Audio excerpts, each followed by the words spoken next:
Gonna just hold up here a little minute, get some folks in on the show. GridironStuds live. Just my camera. But GridironStuds show live, second one of the year. We'll get started here in just a few.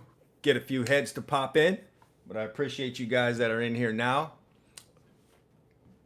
And if you're in here now, listen, go ahead and subscribe to the channel. Trying to do some things here. Gonna make this 2022 that thing that you guys need to check out each and every day. All right. But obviously got some things to talk about. College football national championship. Let me pat myself on the back. Got things done. Yes. Appreciate you subscribing. Tell a friend. Bring a friend along with you.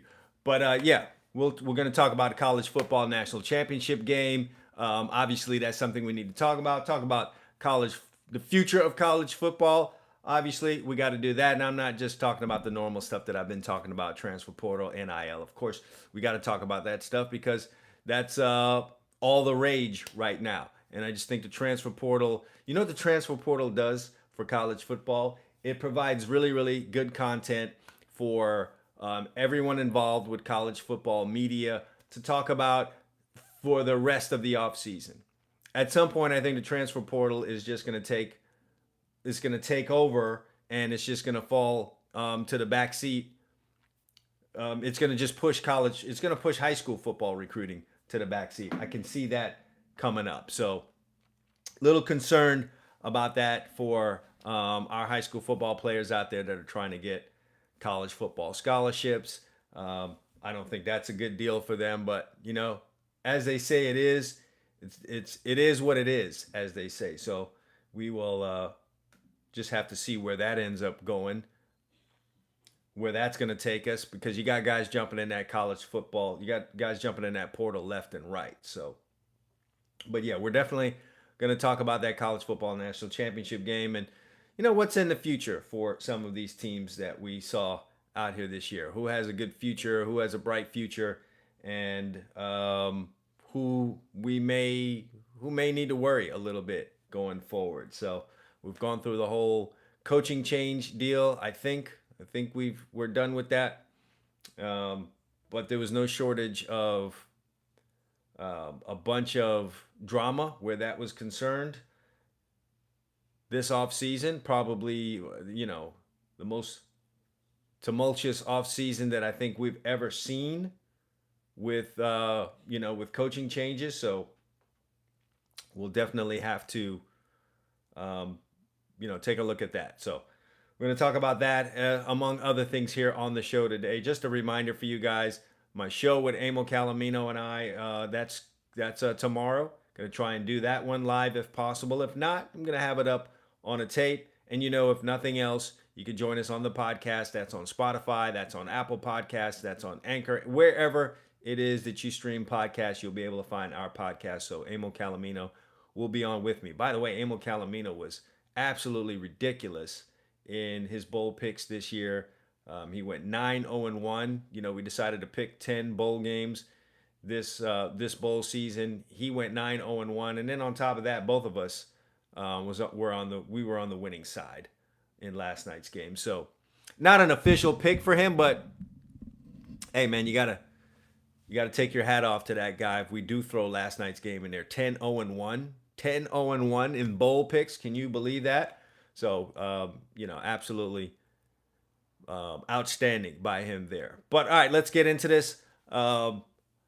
I told you guys last night, and again, I've already patted myself on the back. Both Emil and I were on the right side of that game last night. I really felt like it was now or never for Georgia. If they couldn't get it done with one of the all-time great defenses and enough talent offensively, obviously we've seen what Georgia's been doing since Kirby Smart has been there in terms of bringing in top-of-the-line talent.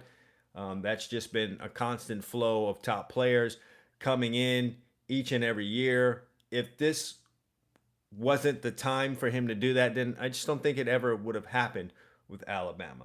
There were some things leading up to this game in terms of press conferences that were eye-opening for me. And then I'm going to tell you something that happened in the game that was a little bit of an indicator for me as well.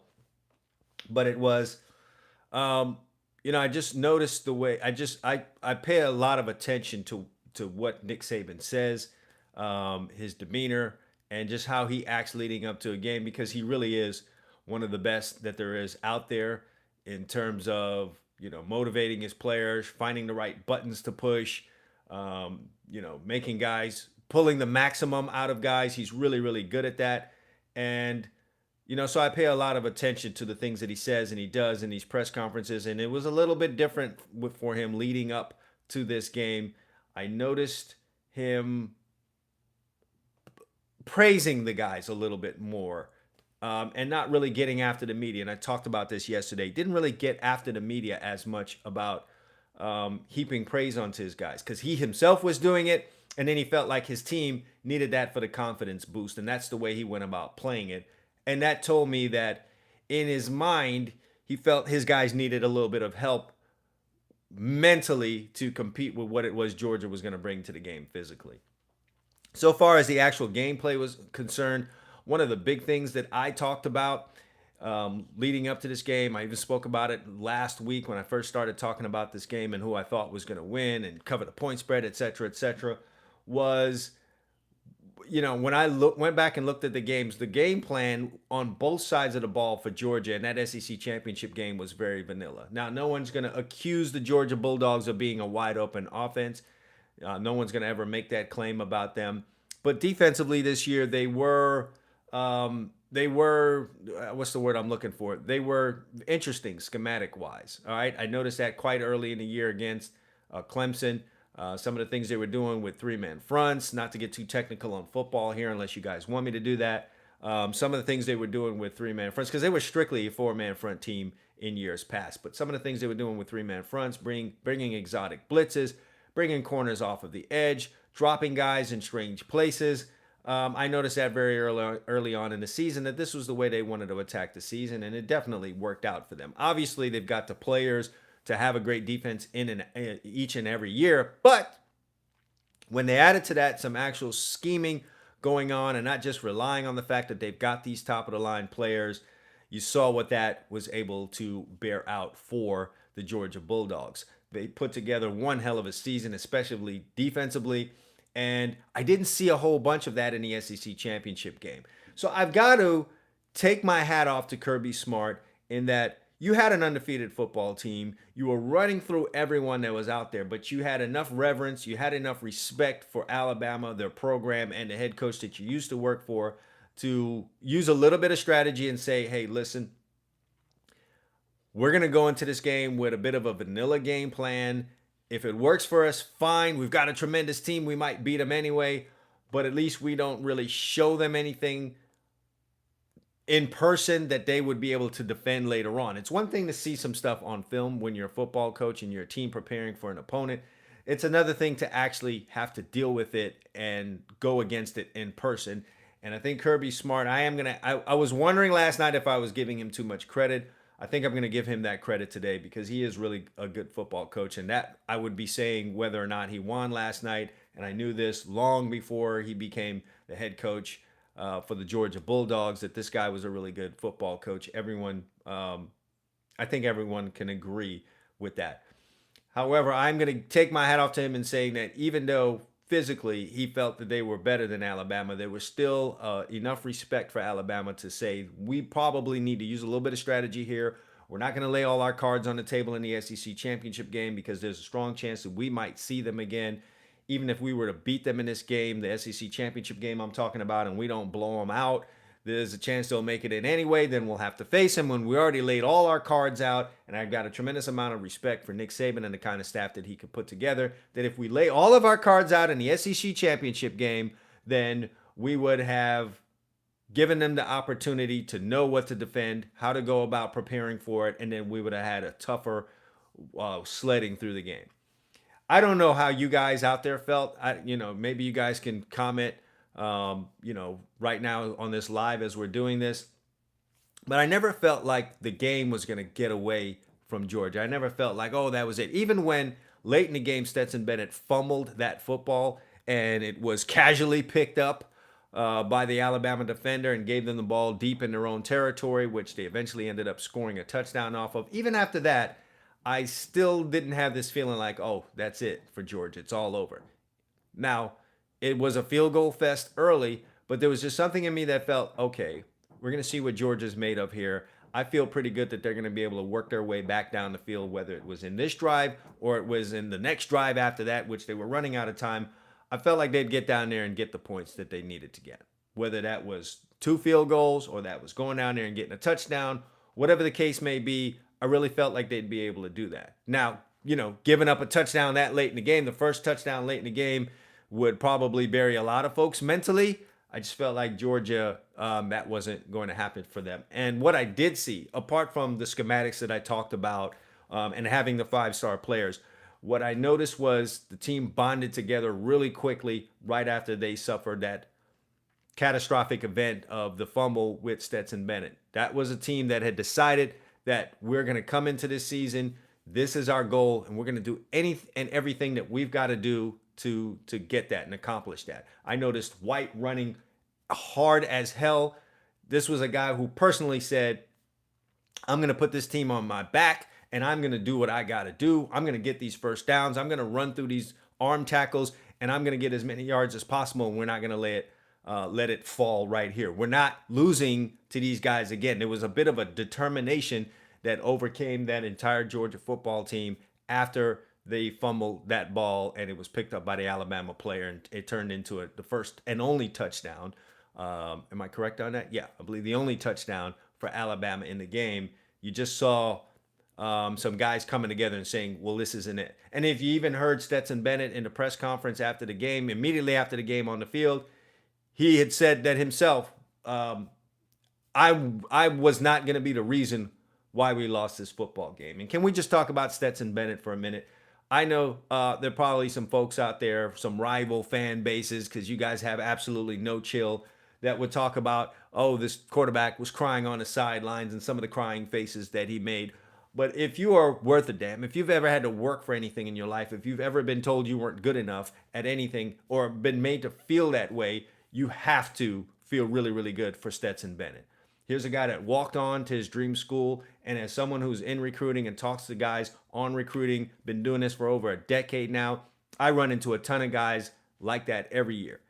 They're maybe decent high school football players. Maybe they're not even that great of a high school football player, but it's always been their dream to go suit up and play at their dream college, the college that they've rooted for all their life. And a lot of these guys go and do that, and they're not really expecting anything. Maybe they expect, I wouldn't even say expect.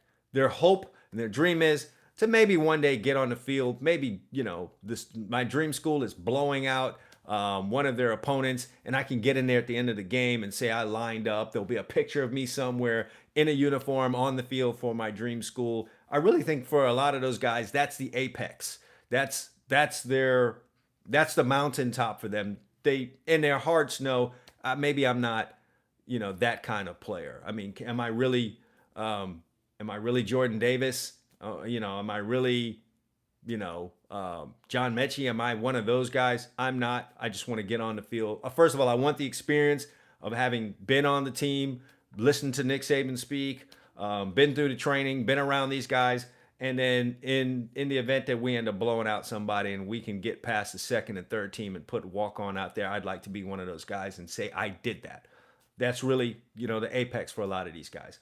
Stetson Bennett, maybe that was his initial goal. I have no idea. We'll probably hear more of his story as we get into this postseason and we move beyond what they were able to accomplish. But for that guy to go on as a walk-on, do all the work, grind it out, have a whole bunch of guys in front of him. He even left and went to a junior college and then came back and was still, behind 2 other guys on the depth chart and wait things out and finally get his shot and do enough to be considered a starting quarterback. He could have went in there when the guys got hurt and just been a placeholder. Hey, try not to lose any games for us until the other guys come back. No, he went in there and seized the opportunity and made himself out to be a guy in consideration for being a starter. So even when the starters came back, now we had a quarterback controversy. That's not something you often see with a walk-on. If a walk-on gets that kind of opportunity, a lot of times it is as a placeholder. You're in there to just hold the fort down. Let's not have anything disastrous happen until the starter comes back. Well, he went and the guy had to work his tail off to end up in the spot that he's in.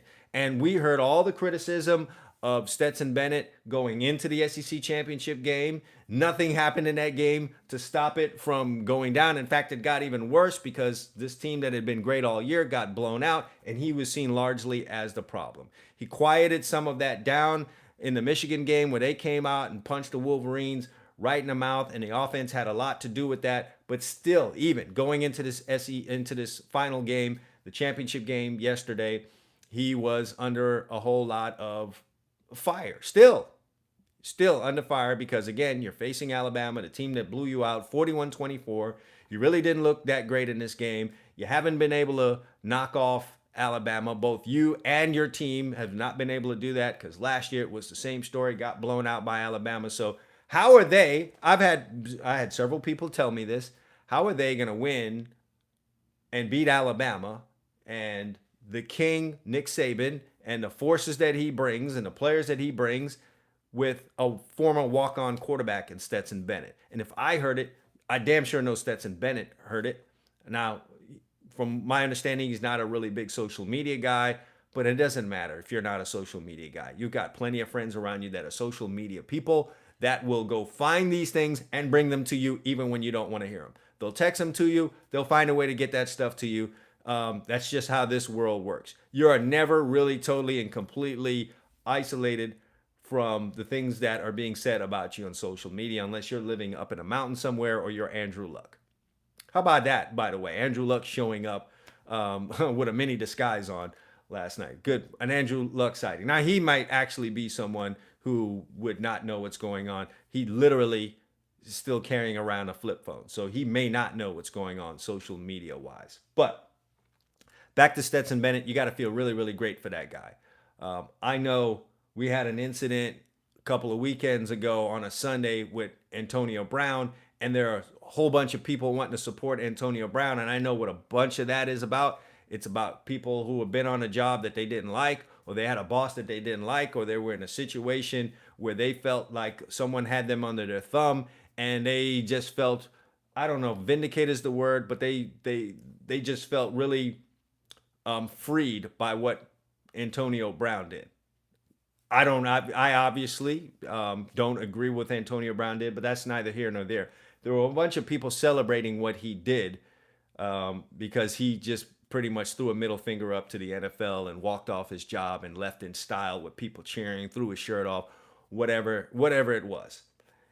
If you want to celebrate something like that, you have to celebrate a guy like Stetson Bennett because, listen, the majority of y'all watching this, the majority of us in our lives have been an underdog at some point. Some of us have been underdogs our entire lives. And if you've been that, I don't care if you're the biggest Alabama fan, you have to feel good. That Stetson Bennett is a feel good story.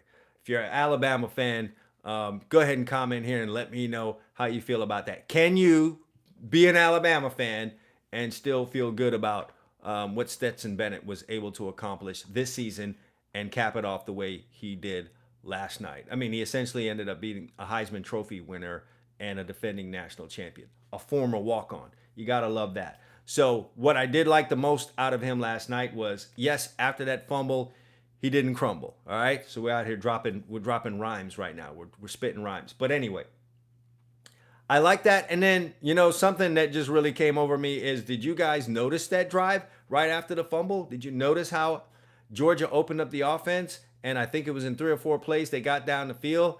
It was just something for me that was like, hey, where was this the whole game? You knew that if Alabama had a weakness on defense, it was on the 2 edges. It was the 2 corners, which became obviously apparent in that 4th quarter. They just didn't have guys that were ready, which is strange as hell to see on an Alabama football team. And I don't know what happened there. Those 2 guys have got to have a look in the mirror. I'm sure those 2 guys will be looking at Nick Saban face to face, and he's probably going to have a sit down and have a talk with those guys and say, hey, listen, I'm pretty sure he's told them to have themselves ready, get yourself prepared, maximize your opportunities to perform well in this game. If I'm getting really good with the coach Nick Saban speak buzzwords, but maximize your opportunity to have your peak performance in the peak time of the year, and that's not what we got out of these two guys. I think they may have taken these things for granted because I know all those guys get the same coaching at the University of Alabama, and it just looked like those two guys didn't really soak a whole lot of that stuff up. The poor technical play on the outsides, and Georgia had to know that going in, and they seem only to want to go after that and attack those things in the final drive, let's say. I'm calling it the final drive. It's not the last time that, Georgia had the football, but it was the last time that they took a meaningful drive, to be honest. And the way they just pushed the ball down the field, a couple of pass interference plays, a long pass here or there, and they were down the field in no time. What would have happened in this game last night if Georgia would have come out with that as a game plan? Now, perhaps that was the game plan because they were trying to pass the ball on the first play of the game, and it was a play action pass, and it ended up in a sack, which, by the way, I've just got to go ahead right now and give a big shout out to Dallas Turner, a kid that I coached for a year, a kid that I've known throughout Little League, another South Florida kid making it happen for an Alabama football team. Matter of fact, there was a whole bunch of Florida on that field for Alabama and Georgia last night. I just want to point that out to you guys. But anyway, he's going to be an absolute and total beast. But there he was on early and often in the game. So maybe that was the problem for Georgia in trying to open things up. For some of you guys that may have been thinking in some of the way that I was thinking about it, why didn't you just really go after those corners? Well, Alabama happens to have a pretty good pass rush, and attacking those corners long means you got to hold on to the ball a little bit more. And it seemed like Georgia, maybe after that first series, wanted to get into a game where they just got the ball in and out of Stetson Bennett's hands because they were worried about the pressure that Alabama might be able to bring to these guys. Whatever the case may be, you really cannot help but ask yourself and think about, what would have happened if they would have continued consistently to make a strong effort to go after the cornerbacks for Alabama, because that just seemed to be where that was the gravy train last night, and they got it done in that one drive, but the rest of the drives was typical Georgia football, handoff, play action, and if we are going to just drop back and throw, we're trying to get the ball out of our hands. So that, it kept the game close last night. One of the best things I did see Stetson Bennett do was take the coaching, and I know they drilled this in his head this week, and this has not always been the way that he played. But when he got outside of that pocket and there was nothing there, he just simply threw the ball out of bounds. No trying to throw the ball across your body. No trying to fit the ball in a window in between Alabama defenders to a potential Georgia receiver that you thought was open. None of that, because I'm here to tell you, and Stetson Bennett has certainly had enough time to figure this out. He's had enough games against Alabama to figure this out. And you guys last night really had a chance to see it. Those windows closed very fast against Alabama. And both sides, how impressed were you guys watching this game with how fast these two defenses were? They were closing in on guys in space like no other game that I saw this year. Really just getting to the football. And as a guy who coached defense and trains defense, that's just so great to see. I just love to see guys rallying to the football. And if you're into that kind of stuff, you got a whole bunch of it last night in you know what? If you guys are listening and you play defense, that should be your model. Go ahead and YouTube that game, even if you just look at the highlights. But, I would say if you have the time, watch the full run back of that game and you play defense, just watch how those guys close to the football and the way they were sure tacklers.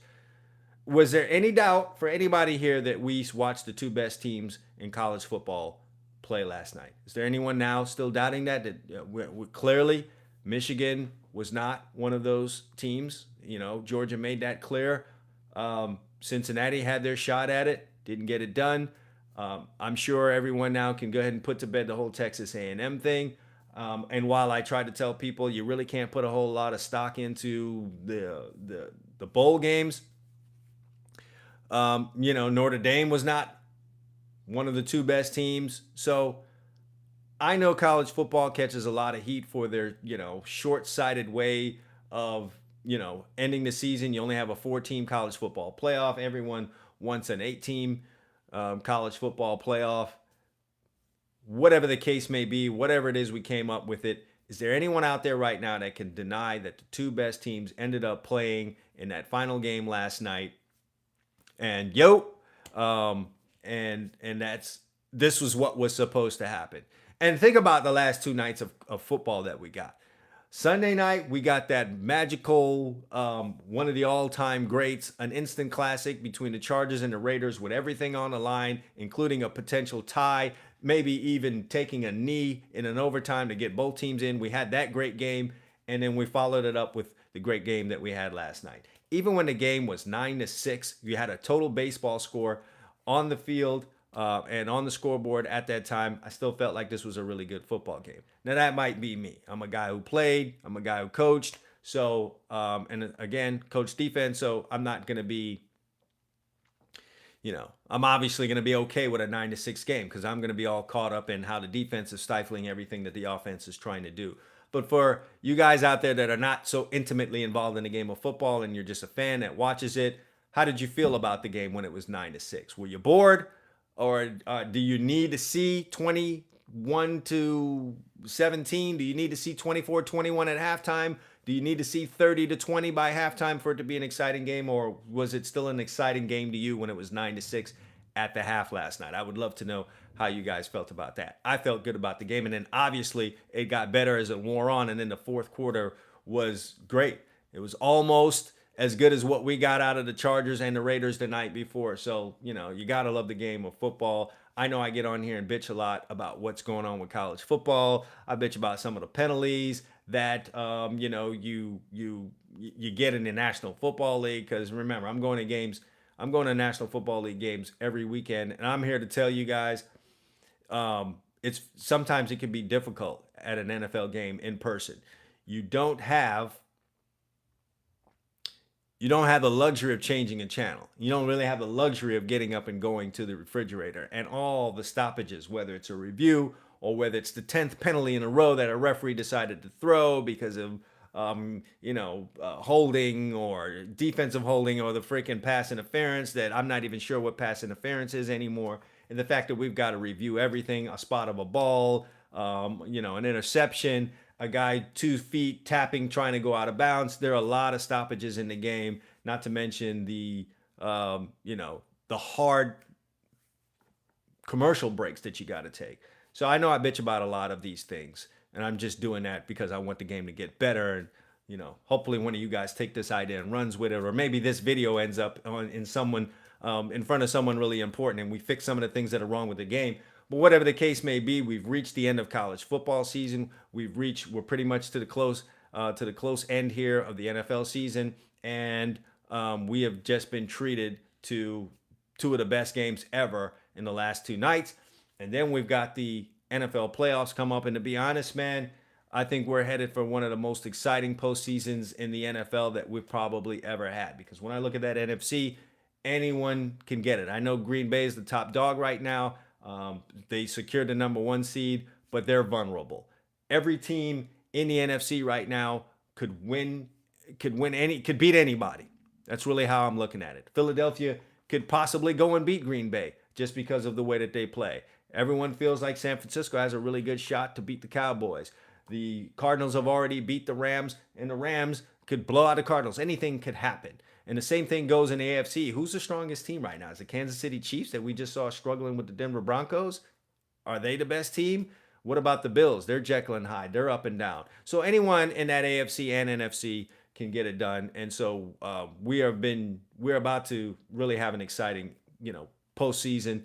So, hey man, football, you gotta love it. And yes, the USFL coming up. Gonna be interested. Now that you brought that up, just to see some of the guys that end up getting signed in that USFL and try to extend their careers, and then what guys, and there are always a few with these spring leagues that make their way out of the spring league into the NFL And, every now and then a guy gets an opportunity and he gets a chance to do something really, really good with that shot. I do like some of those stories when a guy goes and plays in the spring and then he gets a shot and he comes back into the NFL and whatever things align, things fall into place, usually an injury or whatever the case may be. Maybe a player decides to quit at halftime and run off the field, and it opens up a roster spot, and a guy jumps in there and he makes the most out of it. So that's going to be fun to look forward to. But listen, we don't even need spring football anymore for it to be a year-round story. Right now, we're going to jump into all of the talk about the upcoming draft and who the top prospects are and guys getting prepared for the draft. The combine first, which that's become an event as well. When I was coming up, you didn't know what was going on at the combine. It definitely wasn't televised. You didn't even get tape delayed stuff on it. You didn't know. You would find out at the actual draft what a guy really ran in a 40. And so it wasn't widely publicized. Now the combine is an event. It's an event that's televised. And one of my biggest memories of the NFL combine was Calvin Johnson getting down in his stance, and the screen said 6'5", 238 pounds. This dude took off and ran a 4.35 40.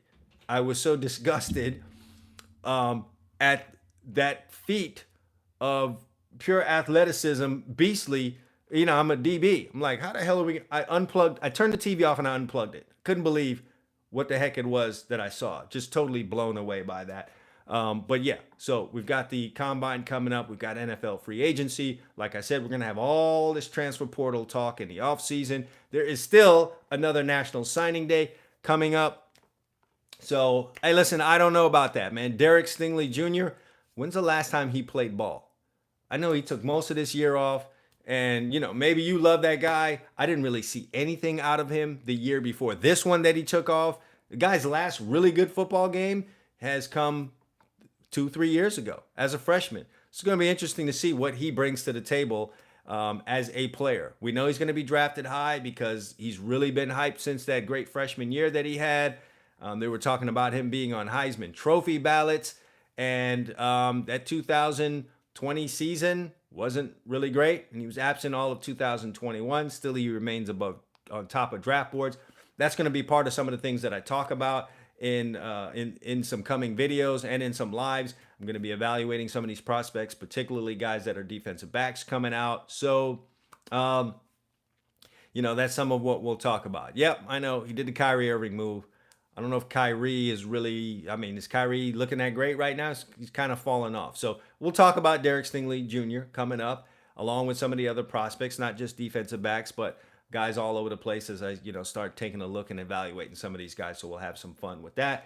Again, another reminder that the Gridiron Stud Show podcast will be on. We're going to tape that tomorrow. It'll probably come to you guys on Thursday. It's me and Emil Calamino. We'll have fun doing that. And again, if you guys are just new here, watching this for the first time, whether it's live or you're watching the broadcast of this, the rebroadcast of this, go ahead and hit that subscribe button. We've got a bunch of great stuff coming up for you in 2022. So we are going to, sorry about that. Yeah, I can barely read that, but you know what I'm talking about.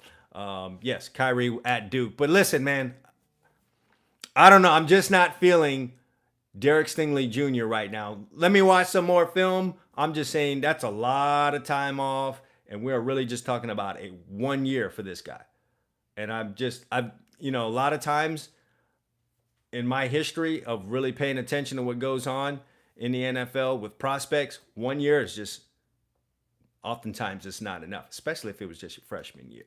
But anyway, I want to get into that right now. But yes, a lot of great stuff coming up here and in 2022. So be sure that you hear a lot of defensive back talk, a lot of talk about prospects. If you are a prospect and you're playing high school football, I've got links obviously all over this channel. Download the Gridiron Studs app, create a profile, and definitely put all of your information in there. I've got college football coaches using it on a daily basis, college football fans using it. And before you sleep on college football fans, they definitely can play a part in getting your name out there, because when they love you or they think they found a diamond in the rough, they will definitely talk you up. It'll get circulated around, and sooner enough, sooner or later it lands in front of the people that you want to see it. So if you're a high school football player, you absolutely must download the Gridiron Studs app. That link will be in the description below. And again, I've got links all over this channel about it. Hard to miss. Definitely do that. But again, subscribe to the channel and listen to the podcast. Be a subscriber on the podcast as well. All right, that's it for tonight. Gridiron Stud Show Live. We'll be looking to jump back on with you guys tomorrow with more stuff that's going on in the world of college football and sports.